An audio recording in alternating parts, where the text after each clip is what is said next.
재수사 2. 장강명 장편소설 은행나무 65.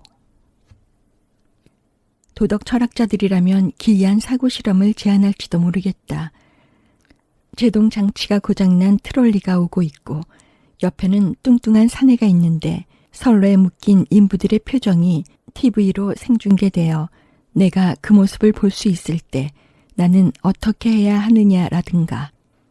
나는 보다 생산적인 제안을 하려 한다. 신계몽주의에서 개인에게는 먼저 이웃과 함께 작은 규모로 상상의 공동체를 건설해야 하는 도덕적 의무가 있다고 말이다. 그에 따라 주변을 파악할 의무, 현대사를 파악할 의무도 발생한다. 트롤리가 다가오건 말건 당신은 옆에 있는 뚱뚱한 남자의 삶에 관심을 가져야 한다. 그가 당신 가까이에 있기 때문이다. 당신은 이웃에서 아동학대가 벌어지는지 감시해야 한다. 그것이 아동학대 방지 캠페인 스티커를 붙이거나 관련 단체에 돈을 기부하는 것보다 더 우선이다. 당신이 한국 국민이라면 아프가니스탄보다 북한의 인권 상황에 더 관심을 가져야 한다. 북한은 물리적인 거리도 훨씬 가깝고 문화적으로도 그러하다. 아프가니스탄의 인권 문제는 기후변화 이슈에 우선한다. 시간적으로 훨씬 더 급박한 사건이기 때문이다. 빨대를 재활용하는 것보다 자신과 대화를 나누는 상대에게 무리하게 굴지 않는 것이 더 중요하다. 빨대 재활용의 효과는 공간적으로도 시간적으로도 먼 곳에서 일어난다. 눈앞의 인권 문제를 외면하면서 동물권 향상에 힘을 쏟아서는 안 된다.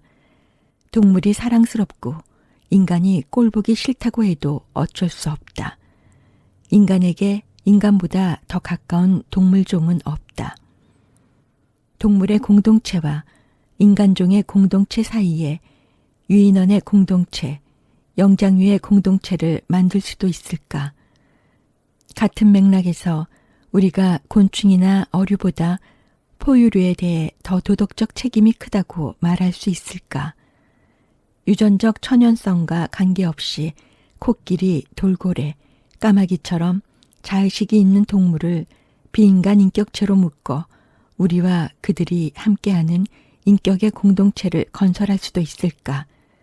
그렇게 된다면 우리는 유전적으로 두더지와 더 가깝지만 인격의 공동체 구성원인 앵무새의 안위에 더 책임을 져야 하는 걸까? 가까운 곳에서 벌어지는 일에 더 큰 도덕적 책임을 가져야 한다는 말은 먼 곳에서 발생하는 사건에 관심을 갖지 않아도 좋다는 의미가 아니다. 거대한 별이 멀리서도 지구 궤도에 영향을 미치듯 거대한 사건, 거대한 비극은 먼 곳에 있는 개인들의 삶에도 영향을 미친다. 역으로 말해 큰 참사와 부조리에 대해서는 내 주변 일이 아니더라도 관심과 책임을 가져야 한다. 사실 평범한 양식을 지닌 사람은 그다지 노력하지 않아도 저절로 그렇게 된다. 신계몽주의 세계관에서 먼 곳의 큰 비극과 가까운 곳에서 발생한 그보다 작은 고통은 서로 경합한다. 도덕적 책임의 원근법 원리는 무조건 규모가 큰 비극이 중요하다. 공리주의, 중요하다고 말하지 않고 가까운 곳이 우선, 지역주의, 우선이라고 주장하지도 않는다. 큰 고통과 작은 고통이 똑같이 중요하며 비교할 수 없다. 미국 독립선언문 정신, 큰 고통과 작은 고통이 똑같이 중요하며 비교할 수 없다는 식으로 얼버무리지도 않는다. 폭탄 테러를 막기 위해 테러범을 고문해도 되느냐는 질문은 신계몽주의 사회에서도 여전히 골칫거리일 것이다. 원근법 원리는 그런 상황에서 어떻게 하라는 일반적인 답을 보여주지는 않는다. 하지만 원근법 원리는 구체적인 상황에 적용할 수 있는 정교하고 일관성 있는 도덕 가치의 측정 도구를 제공한다. 측정 방법과 척도의 실제적인 측면은 앞으로 연구되어야 한다. 인문학, 사회과학, 그리고 의학과 신경공학 같은 자연과학 및 공학 일부 분야를 아우르는 거대한 협력이 필요하다. 우리는 사회공학 버전 맨해튼 프로젝트를 추진해야 할지도 모른다. 66. 그해 여름 계절학기는 7월 20일에 끝났어요. 그게 목요일이었고요. 그러면 민소림 씨를 7월 말에 뵌 걸까요? 연지가 물었다. 주미듬이 왼손 손가락을 접으면서 뭔가를 세더니 입을 열었다. 그러면 7월 24일이겠네요. 월요일이었거든요. 계절학기 수업 마치고 첫 월요일. 학교 도서관에 나갔는데 사람이 하도 없어서 아무리 계절학기 끝나고 진짜 방학의 첫 월요일이라지만 이렇게 사람이 없을 수도 있구나 하고 놀랐던 기억이 나요. 평소에는 늘 자리가 모자라거든요. 민소림도 그날 도서관에서 만났고요. 민소림 씨가 도서관에 있었다고요? 네. 텅텅 빈 중앙도서관 복도에서 딱 마주쳤죠. 도서관에서 만나서 뭘 하셨나요? 혹시 기억나시나요? 자세히 듣고 싶은데요. 연지혜가 말했다. 주미듬은 무척 인상적인 하루였다며 그날 일을 잘 기억한다고 말했다. 사람 마음이 간사해요. 도서관이 붐빌 때에는 이렇게 북적거리는 곳에서는 도저히 집중을 못하겠다 싶은데 도서관이 한산하면 한산한 대로 마음 못 잡고 기분이 싱숭생숭해집니다. 일 없이 신문철이나 읽게 되고 학교에 괜히 왔나 하는 생각이 들죠. 그런데 민소림도 표정을 보니까 딱 저랑 같은 상태인 것 같더라고요. 그때가 오전 11시였나? 아무튼 점심을 먹기에는 다소 이른 시간이었는데 저였는지 소림이었는지 둘 중 한 사람이 다른 사람한테 점심을 먹으러 나가자고 했어요. 둘 다 같은 마음이었고요. 주미듬은 민소림과 처음에는 학생 식당에 갔는데 문을 열지 않았던지 메뉴가 내키지 않았던지 밖으로 나갔다고 말했다. 학교 주변에 돈가스나 볶음밥 같은 걸 파는 경양식 집들이 있었다. 그들은 거기서 밥을 먹으며 맥주도 한 병씩 마셨다. 그리고 편의점에서 맥주 몇 캔과 과자를 사서 캠퍼스 잔디밭으로 들고 왔다. 주머니 사정도 넉넉지 않았고 아직 술집들이 문을 열 시간도 아니었다. 그렇게 마시다가 술을 다 마셔서 또 편의점에 가서 맥주를 사왔고 그걸 잔디밭에서 마셨고 그랬어요. 안주로 뭐 먹을까 했는데 민소림이는 자기는 술 마실 때 안주 잘 안 먹는다고 했던 말이 기억이 나네요. 정말 안주를 안 먹더군요. 그래서 날씬하구나 싶기도 했어요. 그러다 둘 다 비틀거리면서 일어나 도서관에 가서 가방을 챙겨왔습니다. 저는 일본어 사전이랑 책 한 권, 공책이 전부였는데 민소림은 전자사전이랑 토플인지 토익인지 책 2권, 그리고 노트 한 권을 들고 오더군요. 아직까지 스마트폰이 없던 시절이라서 외국어를 공부하려면 사전이 따로 있어야 했어요. 그들은 이번에는 가방을 들고 학교 밖으로 나갔다. 주미듬은 그날 민소림과 정말 길게 많은 이야기를 했다고 설명했다. 현대와 고통과 어느 일본 시인 그리고 해방의 기획에 대해서. 2000년 7월 24일 오후 5시경에 주미듬과 민소림은 주다스오 사바스에 갔다. 두 사람이 도착하니 바의 사장이 그때 문을 막 열고 있었다. 주다스오 사바스가 매일 문을 여는 시각이 오후 5시였다. 주다스오 사바스는 2층에 있는 가게였다. 7월이라서 바깥은 아직 환했지만 가게는 창에 두꺼운 커튼을 드리워 내부가 어두컴컴했다. 다른 손님은 하나도 없었다. 자리에 앉은 민소림은 주미듬에게 왜 일본어 공부를 하느냐고 물었다. 주미듬은 일본어로 된 시를 읽으려고 한다고 대답했다. 민소림은 처음에는 주미듬이 허세를 부리는 거라고 여겼지만 그게 사실임을 알고 놀랐다. 무슨 시인데? 라고 민소림이 물었고 주미듬은 노트를 펼쳐 이바라기 노리코의 시를 보여줬다. 이바라기의 시는 당시에도 문학을 좋아하는 젊은이들 사이에서는 잘 알려져 있었지만 책으로 출간이 되지는 않은 상태였다. 이바라기 시에서 제목을 따온 공선옥의 소설 내가 가장 예뻤을 때가 나온 2009년까지도 정작 이바라기 본인의 시는 한국에서 출간되지 않았다. 이바라기의 시집이 한국에서 정식으로 책으로 출판된 것은 그 후로도 10년이 지난 2019년이었다. 이바라기의 시는 이해하기도 번역하기도 쉬워서 당시 대학 일본어학과에서 번역 숙제로 자주 내줬다. 그런 가제물의 결과물들이 PC통신과 인터넷 시대 초기의 웹사이트에 많이 돌아다녔다. 주미듬은 그 시를 접하고 감동했다. 그는 이바라기의 시를 노트에 옮겨 적었고 다른 시들을 스스로 번역하겠다고 마음먹었다. 주미듬과 민소림은 주다스오 사바스에서 이바라기의 시를 함께 읽었다. 내가 가장 예뻤을 때 우리나라는 전쟁에서 졌다. 그런 어이없는 일이 있을까. 블라우스 소매를 걷어붙이고 비굴한 거리를 쏘다녔다. 자기 감수성 정도는 스스로 지켜라. 이 바보야. 민소림도 이바라기의 시를 좋아했다. 술 기운 탓도 있었겠지만 눈에 눈물이 글썽해져서 시 몇 편을 되풀이해서 읽었다. 주미듬은 자신이 도스토옙스키의 3대 소설에 그다지 끌리지 않았던 이유를 민소림에게 말했다. 인생을 살아가는데 신의 존재든 신의 존재하지 않음이든 그런 거창한 의미가 필요한 거냐고. 이바라기가 시에서 읊는 것들, 하루 일을 끝낸 뒤 한 잔의 흑맥주라든가 과일을 단 가로수들이 끝없이 이어지고 노을 짙은 석양이 필요한 게 아니냐고. 가능한 한 오래오래 살아야지 하고 결심하면 안 되느냐고. 세계에 왜 고통이 있는지 그 이유를 묻고 따지는 것이 무슨 소용이 있나. 삶은 왜 고통스러운가. 신은 왜 이런 세계를 만들었나.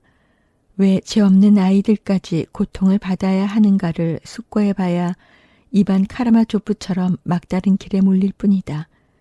스비드리가 일루프도 키릴로프도 제대로 삶을 살아내지 못했다. 그들은 삶을 버거워했다. 좋은 삶이란 무엇일까라는 질문에 과도하게 얽매이지 않는 삶이다.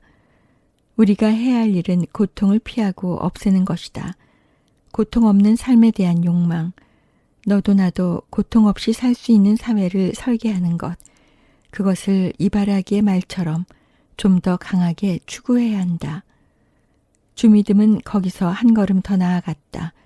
그들 자신, 도스토옙스키 읽기 모임 멤버들이야말로 생생한 욕망을 가져야 할 사람들이라고. 지나치게 머리가 무거운 인간들이라고. 그들은 삶이 바라는 바다를 앞두고 뛰어들기를 주저하고 있다. 그래서 그 바다를 겪는 게 아니라 관찰하고 있다. 문학 작품을 통해서 말이다. 그건 너도 그렇잖아. 도스토옙스키 대신에 이바라기 노리코를 읽는 게 다르다는 것뿐이지. 넌 뭘 욕망해? 어떤 세상을 원해? 주미듬은 그 말에 자신이 별로 추구하는 게 없다고 인정했다. 그래서 멸세감을 느낀다고 대답했다. 멸세감? 그게 뭐야? 민소림이 물었다. 멸세감이란 자신이 만든 신조어이고 세상을 경멸하는 감정 상태를 말한다고 주미듬은 대답했다. 세상에 공들여 추구할 만한 가치가 없어 보일 때 느끼는 기분이라고. 그건 사춘기에 한창 앓는 증세지 멸세감이 아니라 허세병이라고 해야 할 것 같은데? 민소림이 이죽거렸다. 아직 중2병이라는 단어가 유행하기 전이었다. 주미듬은 허세와는 다르다고 우겼고 그러자 민소림은 환멸감과 다른 점은 뭐냐고 되물었다. 이번에는 주미듬도 잠시 생각에 잠겼다. 환멸은 기대를 걸던 특정 대상을 향해 느끼는 거야. 하지만 멸세감은 세계 전체를 향해 느끼는 거지. 그래서 어떤 대상의 환멸을 느끼면 다른 대상으로 눈길을 돌리면 되지만 멸세감을 느낄 때에는 그럴 수 없어. 그리고 어떤 구체적인 대상에 대해서는 사람마다 기대를 걸 수도 있고 안 걸 수도 있지만 세계 자체에 대해서는 원칙적으로 누구도 예외가 없지. 세상에 대해 정말 아무것도 기대하는 게 없는 사람은 사실 자살해야 하거든. 주미듬이 설명했다. 민소림은 주미듬에게 백치를 추천했다. 그런 질문을 던지지 않고 삶을 추구하는 주인공이 나온다며 주미듬은 당시에는 그 말을 흘려들었다. 민소림은 주미듬이나 도스토옙스키의 무신론자들이 던지는 질문을 톨스토이라면 한 줄로 반박할 수도 있다고 덧붙였다. 어떻게? 주미듬이 물었다. 인간은 자신에게 필요한 게 뭔지 모른다는 거지. 신은 그걸 알고 있고 그래서 우리에게 고통을 준다는 거야. 주미듬은 코웃음을 쳤다. 그리고 자신이 느끼는 감정은 허세병과는 다르다고 다시 한번 반박하려 했다.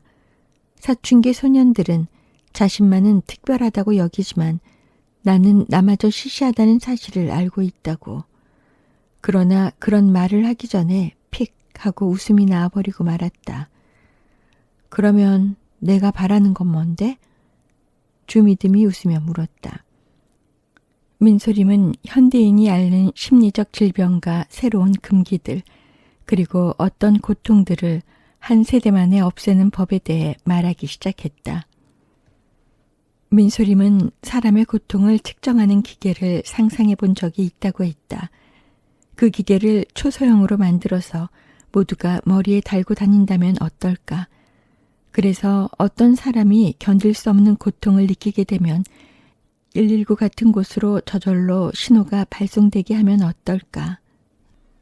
그런 기계로 한 사회의 행복지수를 다른 사회와 비교할 수도 있을 것이다. 어느 사회가 시간이 갈수록 점점 발전하는지 아닌지도 알 수 있을 것이다. 민소림은 처음에는 그렇게 생각했다고 한다. 그런데 아니야? 주미듬이 물었다. 그러자 민소림은 빅터 플랭크 박사와 안나 카레니아 이야기를 꺼냈다. 플랭크 박사는 아우슈비츠로 끌려가 가진 고초를 겪었고 사랑하는 아내도 잃었다. 아우슈비츠에서 많은 유대인이 자살했다. 그러나 프랭클 박사는 살아남아 고통에서 의미를 발견하는 심리치료법인 로고테라피를 창시했다. 그런데 안나 카레니나는 어떤가? 제정 러시아의 귀족계급으로 남부러울 것 없이 잘 살던 여인 아닌가? 재미없고 뻣뻣하기는 해도 충실한 남편이 있고 본인의 외모도 아름다우며 건강하고 주변 평판도 좋다. 젊고 잘생긴 애인이 나 좋다고 달려들어서 뜨거운 불장난을 벌이는데 남편은 그런 안나의 불륜까지 용서해준다. 한데 안나는 고통을 견디지 못하고 달리는 열차 앞에 뛰어든다. 그리고 우리는 빅터 플랭크 박사의 죽음의 수용소에서를 읽을 때만큼이나 안나 카레니나를 읽으며 깊은 감동을 받는다. 하지만 안나 카레니나가 빅터 플랭크 박사보다 더 고통을 받았다고 말할 수 있을까? 과연? 주미듬은 감탄해서 말했다. 그렇게 된다면 고통을 측정한다는 건 아무 쓸모도 없겠군. 고통이라는 건 철저하게 주관적이니까 말이야. 철저하게는 아니지, 민소림이 말했다. 육체적 고통에 대해서는 측정하는 게 의미 있는 거야. 산채로 불타는 고통은 누구에게나 큰 차이는 없을 거야. 하지만 모욕감이라든가 수치심이라든가 좌절감은 사람마다, 상황마다 제각각이겠지. 맥락에 따라서 말이야. 그러면 어떻게 하자는 것이냐 하고 주미듬은 민소림에게 물었다. 민소림은 고통만큼이나 고통을 견디는 힘이 중요하다고 대답했다. 마치 바이러스와 인간의 관계와 같다. 인류는 천연두 같은 치명적인 바이러스를 박멸했다. 다음 대상은 패스트나 소아마비일 것이다. 하지만 홍역처럼 어린 시절 제대로 한번 앓은 게 차라리 나은 바이러스도 있고 감기처럼 인류의 종말까지 함께 가야 할 녀석들도 있다. 감기를 일으키는 바이러스가 100종류가 넘는데, 그리고 그것들의 치료제를 개발한다고 해도 금방 변종이 나타난다는 거야. 그 바이러스들을 다 없애고 멸균 상태의 세상을 만들겠다는 목표가 과연 바람직할까? 민소림이 물었다. 일정량의 고통은 세상에 꼭 있어야 한다는 거야? 주미듬이 되물었다. 민소림은 우리가 고통의 종류를 분류해야 한다고 주장했다. 전쟁과 고문, 가난의 고통은 박멸 대상이다. 하지만 시련의 고통은 없앨 수도 없고 없애서도 안 된다. 설사 그 고통이 어떤 사람을 지옥 같은 고통으로 끝내 죽음으로 몰아넣는다 하더라도 그것은 개인이 극복해야 하는 것이다. 안나 카레니나를 구할 사람은 안나 카레니나 자신뿐이다. 결국에는 그렇다. 민소림은 술에 취해 횡설수설하며 현대를 진단하고 미래를 예언했다. 민소림은 현대인들이 점점 나약해졌으며 계속해서 나약해질 것이라고 주장했다. 현대인들은 우리가 없애야 하는 중요한 고통을 사회적으로 줄여왔으며 그 부분적 성공에 너무 고무되어 있다. 그러다 급기야는 고통의 종류를 분류하지 않고 모든 고통을 사회가 혹은 국가가 없애주기를 바라게 됐다. 민소림은 자신이 미국에서 겪은 일화라며 한 일화를 소개했다. 머리를 빡빡 민 어느 백인 남성이 길을 걷는 자신을 지나치며 눈이 찢어진 모양을 흉내내고 갔다. 민소림은 그것이 무슨 뜻인지 몰랐기 때문에 어리둥절했을 뿐 기분이 상하지는 않았다. 나중에 친구들이 그것이 지독한 인종차별적 행동이라고 말해줬을 때에도 여전히 그랬다. 친구들은 그녀가 화를 내고 그 사실을 주변에 알려야 한다고 주장했다. 그 인종차별주의자는 너를 모욕했어. 친구들이 말했다. 누구도 아시아인을 향해 찢어진 눈 흉내를 내지 못하는 사회를 만들어야 한다고 그들은 말했다. 그런 사회적 해법에 민소림은 반발했다. 어떤 미친놈의 찢어진 눈 흉내에 내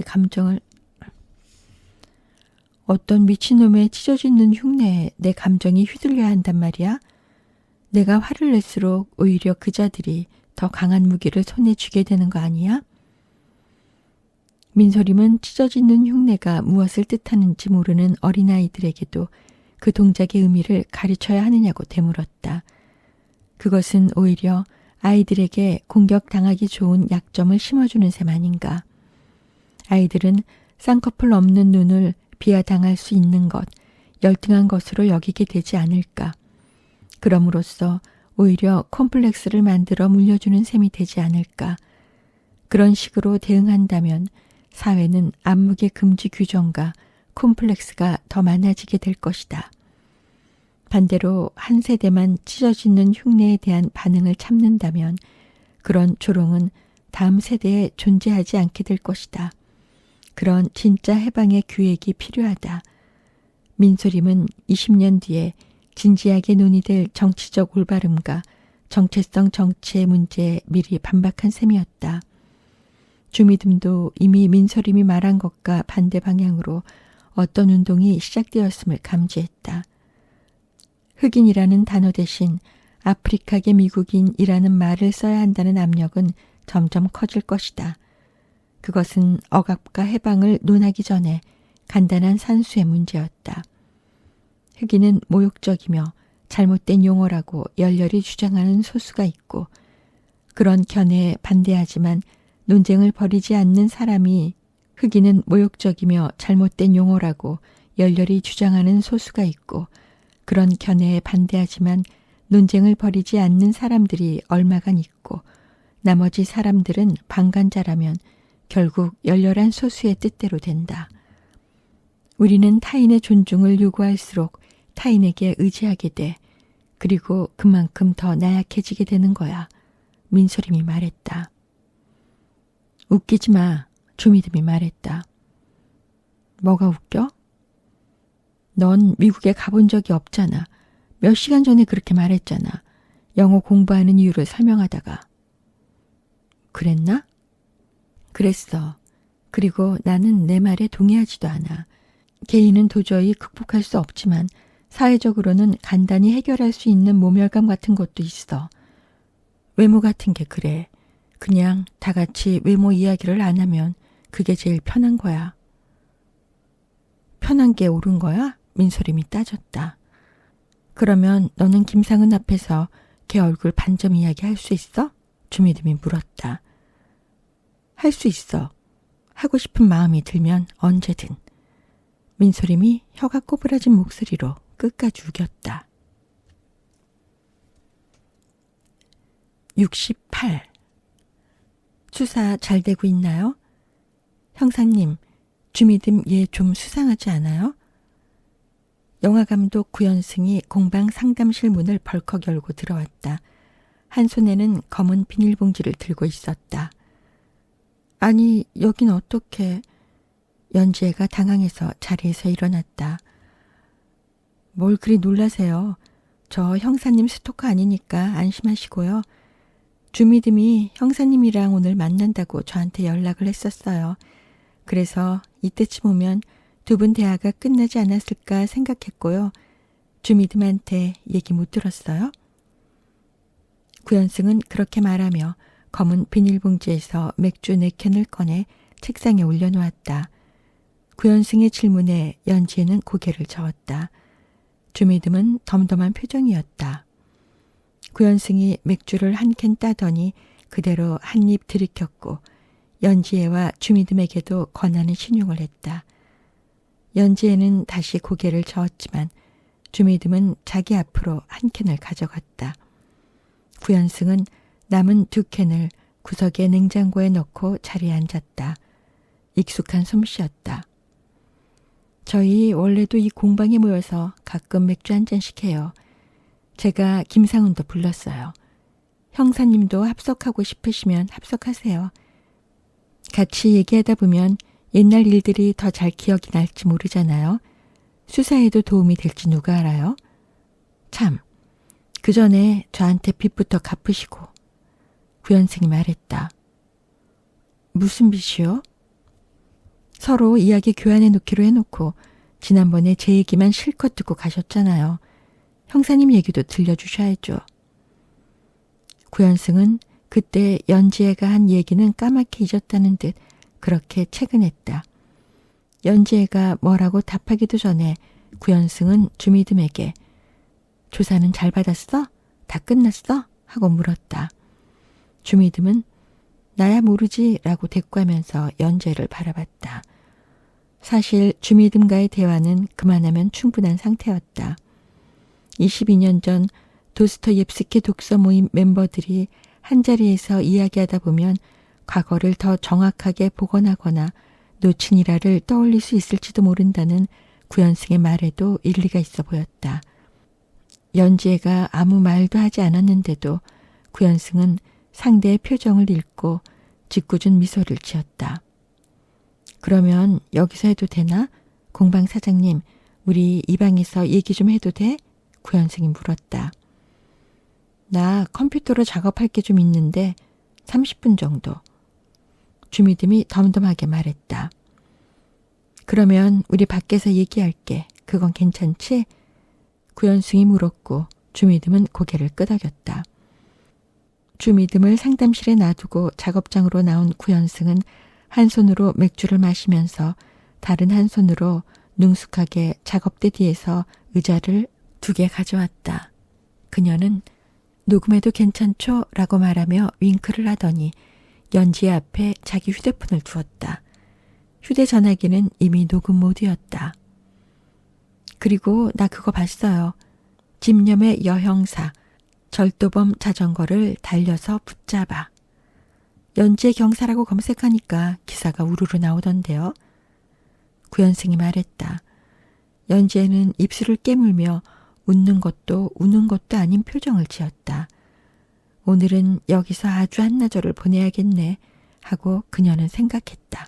제가 강력계에 처음 발령받았을 때 일이에요. 일선서에서는 사건이 돌아가면서 배당이 돼요.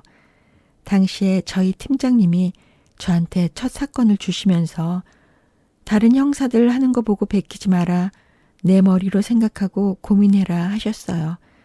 반장님이나 사수 선배한테도 저한테 조언하지 말라고 하시면서요. 저더러 밥도 들어와서 먹지 말고 혼자 먹으면서 범인 잡아보라고 하시더라고요. 그때 저는 보고서도 제대로 못 쓸 때였는데 연재가 말했다. 그분은 왜 그러셨을까요? 구현승이 물었다. 글쎄요, 모르겠네요. 수사기법 제대로 배우는 게 얼마나 중요한지 일깨워 주려고 그러셨는지, 기존 수사 관행들을 못마땅하게 여기셨는지, 신참이 들어오면 늘 그렇게 하신대요. 제가 오기 전에도 남자 신입 형사가 한 명 있었는데 교육이 이게 뭐냐며 엄청 욕하고 다른 팀으로 나갔다고 들었어요. 연 형사님이 그렇게 받은 사건이 상가 침입 절도 사건이었던 거예요? 네. 좀 더 자세하게 얘기해 주세요. 그렇게 단답형으로 말하지 말고. 구현승이 익살스럽게 코맹맹이 소리를 냈다. 그런 행동은 연지에게 거부감만 불러일으켰지만 구현승은 그 사실을 알지 못하는 것 같았다. 연지에는 자신은 절대로 저러지 말아야겠다고 다짐했다. 그리고 내키지 않는 마음으로 설명을 시작했다. 처음 신고를 받은 곳은 작은 상가 건물 1층의 수제 햄버거 가게였어요. 앞문에는 제대로 자물쇠를 달았는데 뒷문이라고 해야 하나? 주방 쪽으로 문이 하나 더 있고 거기에는 제대로 잠금 장치가 없었어요. 그냥 안에서 빗장을 걸 수 있는 문이었는데 나사가 헐거워서 장도리로 3개 때리면 부숴서 열 수 있었어요. 범인이 그렇게 문을 부수고 안에서 돈을 훔쳐 나오는 게 골목 CCTV에 다 찍혔더라고요. 머리가 좋은 녀석은 아니었어요. 복면을 쓴 것도 아니었고 인상착의는 처음부터 있었어요. 그래서요? 팀장님이 저한테 일주일 준다. 주변 CCTV 뒤져서 이 녀석 이동 동선 파악해라. 그렇게 지시하셨어요. 제가 그래서 그 일대 CCTV를 다 깠어요. 공공기관에서 설치한 CCTV 말고도 건물 입구나 편의점, 식당에 설치된 CCTV들이 많거든요.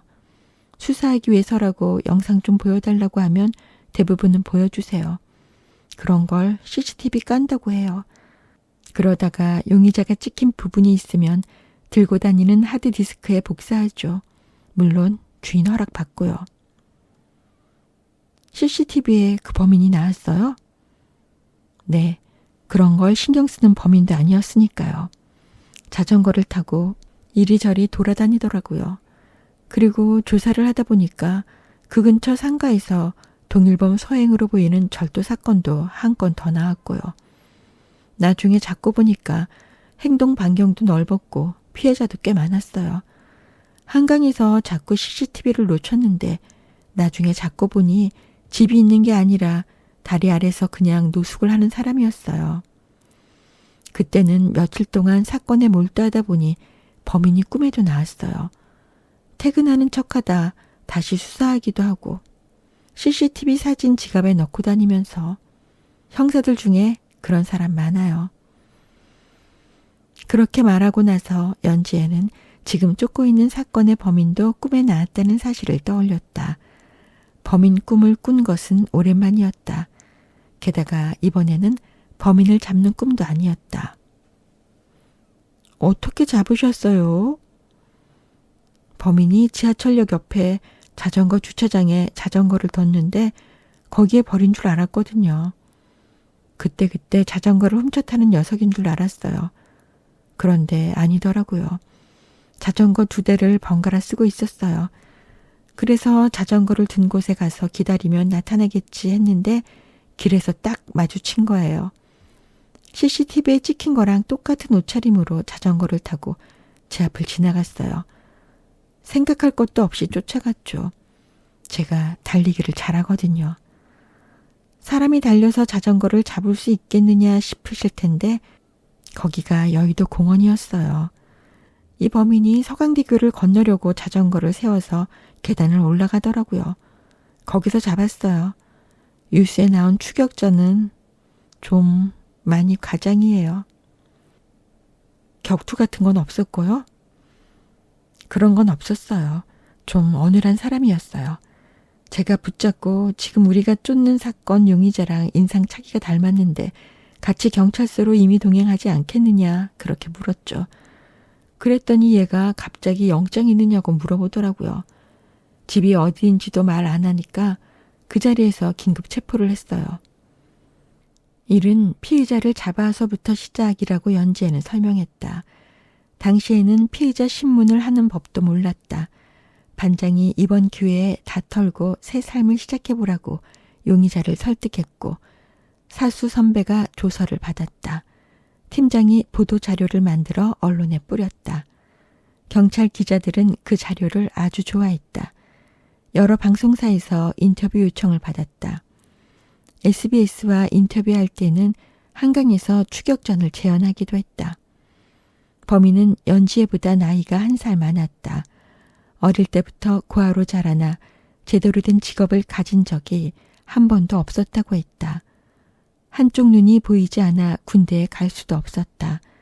한강에서 노숙하다가 돈이 떨어지면 상가 털고 술 마시고 그렇게 교도소를 들락거리는 삶이었다. 반장이 설득할 때에는 새 삶을 살아보겠다고 고개를 끄덕이던 범인은 막상 사건을 검찰로 송치할 때가 되자 어린아이처럼 울었다. 이번엔 진짜 감옥 가기 싫은데 라며 울었다. 사수 선배가 그 모습을 보고 피식 웃으며 겨울에 한강에서 노숙하는 것보다는 교도소가 훨씬 낫지 않나? 하고 동의를 구하듯 연재를 팔꿈치로 툭 쳤다. 그때까지 고맙기만 했던 사수가 갑자기 싫어졌다. 구현승이 범인에 대해 묻지 않아 연지에는 마음을 놓았다. 처음부터 강력팀을, 강력범죄수사대를 지망했던 것은 아니었다. 수사하는 경찰에 대한 동경은 있었다. 처음에는 고소고발, 사기 사건을 다루는 경제팀에 운 좋게 배치됐다. 경제팀은 혼자서 일을 하고 정시 퇴근이 가능해 여자 경찰들에게는 인기가 높은 부서였다. 그러나 연지에는 경제팀 근무를 딱 반년 한 뒤에 이건 나랑 안 맞는다고 결론을 내렸다. 경제팀에 들어오는 사건을 보면 누가 나쁜 놈인지 헷갈리는 때가 많거든요. 고발한 사람은 늘 자신이 속았다고 자기가 선량한 피해자라고 주장하고 고발당한 사람은 억울하다고 자기야말로 진짜 피해자라고 반박해요. 실은 양쪽 모두 돈에 욕심을 부리다 그 지경에 이른 것일 때가 많아요. 경찰을 심부름 센터처럼 여기고 내 돈 왜 빨리 안 찾아주냐고 닥달하는 진상들도 있고요. 투자 이익을 몇 % 더 뜯어내기 위해 고발장을 접수하는 파렴치한도 있어요. 하루 종일 그런 이야기를 듣다 보면 차라리 거리에 나가 순찰을 돌고 과속 차량을 단속하는 게 더 경찰이 할 일이고 국민에게 도움이 될 거라는 생각이 들어요. 그에 비하면 강력팀에서 다루는 사건들은 늘 누가 나쁜 놈이고 누가 피해자인지가 딱 떨어져서 좋을 것 같았다. 당직을 하며 밤을 새우고 험한 현장, 거친 인간들을 보게 되더라도 나쁜 놈들을 잡는다는 게 보람찰 거라고 생각했다. 그러면 경제팀 다음에 강력팀인가요? 구현승이 물었다. 그 전에 기동대에 갔어요. 기동대? 시위 현장에 배치되는 여경 인력들이요. 아, 그거 많이 힘든가요? 운이 중요해요. 촛불 시위 같은 게 몇 달 내내 이어지면 기동대도 쉬지 못하고 계속 출동해야 하거든요. 특히 여경 기동대는요. 근무 시간에 그런 사태가 벌어지지 않기만을 바라야죠. 그리고 시위대에 있는 여자분들 중에 여경 팔 꼬집는 사람이 되게 많아요. 때리거나 침뱉으면 카메라에 찍히니까 몸싸움 벌어질 때 몰래 꼬집거나 발로 차는 거예요. 나중에는 온몸이 멍투성이가 돼요. 때리거나 꼬집는 것보다 더 싫은 건 욕설이었다. 연지에는 시발년, 쌍년, 미친년, 창녀, 개년이라는 욕은 참고 넘길 수 있었지만 짭새년이라는 말을 들으면 피가 거꾸로 솟는 것 같았다. 그 말은 아무리 들어도 적응이 되지 않았다. 시위대 구성원의 맑은 눈을 보고 놀란 적도 많다. 자기들끼리 있을 때 그들은 무척 순하고 선한 사람들로 보여서 당혹스러웠다. 그들에게는 자신이 인간이 아니라 공권력의 상징처럼 보이는 것일 테지. 하지만 경찰도 인간이고 그들은 공권력을 공격한다고 생각하겠지만 실제로 상처를 입는 것은 늘 개인들이다. 그런 이야기들까지 구현승에게 다 털어놓고 싶지는 않았다. 구현승은 미리 기사를 검색하고 왔는지 자치경찰제나 수사권 조정, 검찰과의 갈등에 대해 물었다. 연지혜로서는 별로 할 말이 없는 화제였다. 남자친구에 대해서도 마찬가지였다. 아무래도 같은 경찰과 연애하거나 결혼하는 경우가 많죠. 글쎄요. 4명에 3명 정도? 그 정도까지는 아니려나? 그건 왜 그래요? 같이 일하다가 정드는 거겠죠. 당직 같은 걸 다른 업계 사람들에게 설명하기도 힘들고요. 여자 경찰들한테도 경찰 만나는 게 편해요. 여자 경찰 만나면 무릎 들고 팔굽혀펴기 몇 개 할 수 있냐고 물어보는 남자들 꽤 많거든요. 블라인드 앱으로 경찰이나 공무원을 찍어서 미팅하는 경우도 있어요. 구현승이 블라인드 앱이 뭐냐고 묻는 바람에 연지혜는 당황했다. 직장인 익명 게시판이요 라고 말했지만 구현승은 그 커뮤니티 앱에 대해 전혀 모르는 것 같았다. 연지혜는 블라인드 앱이 뭔지, 그게 젊은 직장인들 사이에 얼마나 인기인지, 거기서 어떻게 미팅이 이뤄지는지를 설명했다. 셀프 소개 문화에 대해서 말하자 구현승은 외국 문화에 대해 듣는 사람처럼 감탄사를 연발했다. 연영사님은 남자친구 있으세요? 아니요. 혹시 경찰이랑 사귀어 보신 적 있으세요? 아니요. 경찰에 불륜 커플도 많다고 들었어요. 글쎄요. 경찰은 10만 명이 넘고 여자 경찰도 10,000명이 넘거든요. 연지혜는 문득 구로구청 팀장인 윤주영의 말이 떠올랐다. 경찰 행세를 하면서 취재를 하려 했던 영화 시나리오 작가가 있었다고 했다. 그게 구현승 아니었을까? 경찰 사칭은 가볍지 않은 범죄다. 3년 이하의 징역에 처해질 수도 있다. 그때 문이 열리는 소리가 나더니 김상은이 작업장으로 내려왔다. 긴 치마를 입고 계단으로 내려오는 김상은의 발걸음은 흑백 영화의 여주인공처럼 우아했다. 얼굴의 커다란 반점도 잠시 동안은 그냥 그늘처럼 보였다. 이마를 드러낸 올백머리는 이번에도 헤어스프레이로 단단히 고정되어 있었다. 안녕하세요. 연지혜와 김상은이 인사를 나눴다. 구현승은 조금만 더 하면 돼. 안에서 맥주 마시면서 기다려. 하고 김상은에게 말했다. 안은 상담실을 가리키는 말이었다. 김상은은 구현승에게 왜 내가 조사를 하고 있어? 조사를 받아야지. 하고 싱거운 농담을 건넸다. 김상은은 연지혜에게 눈인사를 하고 상담실로 들어갔다. 여자 형사라서 겪는 차별 같은 건 없나요? 구현승이 물었다. 글쎄요. 연지혜는 어떤 이야기를 던져줄까 고민했다. 그런 건 없다고 말하면 상대가 믿지 않을 게 분명했다. 그러나 경찰을 욕보이는 이야기를 영화 감독에게 털어놓고 싶지는 않았다. 남자 형사들보다 더 고생한다는 듯 굴고 싶지도 않았다. 마약 수사를 할 때 진술을 받기 어려운 점이 있죠. 보통 피의자들은 마약을 하면서 성관계를 맺거든요. 그런데 그런 이야기를 여자 형사한테 말하기는 부담스러워하죠. 그런 거 있잖아요, 그거. 그런 식으로 말하는 사람도 있고요. 그리고 강력팀은 당직을 서야 하는데 밤에 남자 형사랑 있으면 서로 은근히 불편하죠. 새벽에 소파에서 자거든요. 범인들이 여자 형사라고 무시하지는 않나요? 제가 갑인데 그러지는 못하죠. 지구대나 파출소에서는 여경들을 무시하는 주치자들이 많이 있지만요. 참고인 조사할 때는 여자 형사라서 더 편한 점도 있어요. 새벽에 주택가에서 일반 가정집 돌아다니면서 뭘 물어보거나 CCTV를 확인할 때 남자 경찰들은 거절을 많이 당해요. 게다가 강력팀 형사들은 덩치도 좋다 보니까. 특히 여자 혼자 사는 집이면. 그래서 그런 거 조사할 때 제가 많이 나갔어요. 일반 가정집에도 CCTV가 있나요? 빌라 촌에는 많아요. 주차장에 CCTV를 설치한 분들도 꽤 있고요. 성범죄를 수사하신 적은 없나요? 성범죄는 여성 청소년계라고 따로 하는 팀이 있어요. 저는 강력이랑 마약 수사를 주로 했기 때문에. 성범죄는 내가 수사할 자신이 없어서 일부러 피해 다녔다는 말은 굳이 하지 않았다. 마약 수사가 좋았던 이유 중 하나는 딱히 피해자가 없고 잡아야 할 상대만 있는 것처럼 보이기 때문이기도 했다.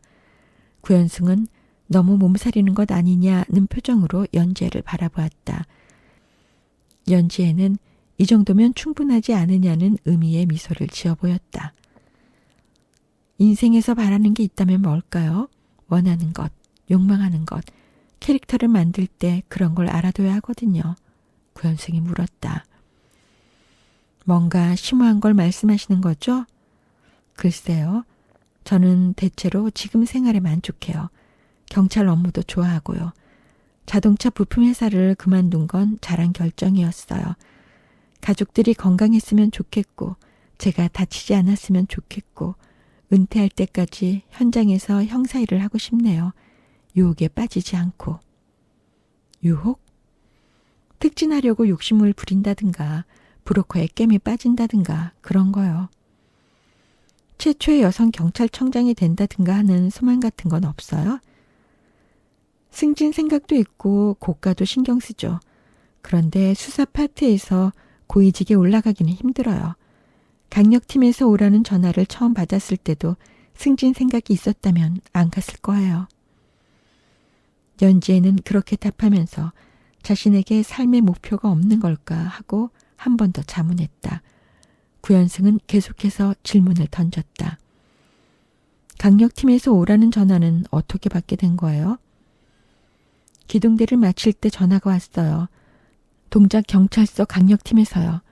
경찰서에 1년에 2번 정기 인사가 있거든요. 그런데 강력팀 지원자가 없어서 거기 반장님이 기동대원들한테 일일이 다 전화를 돌린 거예요. 동작 강력 1팀인데 올 테냐. 저 말고 다른 사람한테도 다 돌린 거죠. 다른 사람은 안 간다고 했는데 제가 갈게요 해서 가게 된 거고요. 여성인 걸 알고도 오라고 전화를 한 건가요? 그럼요. 명단에 여성이라고 적혀 있고 제 이름도 보면 여자 이름이고요. 통화를 했을 때도 목소리 듣고 바로 아셨을 테고요. 그 팀도 여성 형사를 받는다는 데 대해 거부감이 없었고 그만큼 남자 지원자도 없었던 것 같고요. 요즘은 강력팀 형사를 선호하는 사람이 거의 없으니까요. 그리고 아까도 말씀드렸지만 막상 일을 해보면 여자 형사가 남자 형사보다 더 유리한 것도 있어요. 탐문 수사를 할 때에도 여성분들이 말을 더 잘해주고 작전을 펼칠 때에도 제가 앞에 서 있으면 피의자들이 의심을 덜 하고요. 인생에서 두려운 건 뭐예요? 그런데 이제는 제가 물어야 하는 시간 아닐까요? 연지혜가 물었다. 내가 좀 질문이 많았죠? 구현승이 헤헤 웃었다. 기분 나쁜 웃음은 아니었다.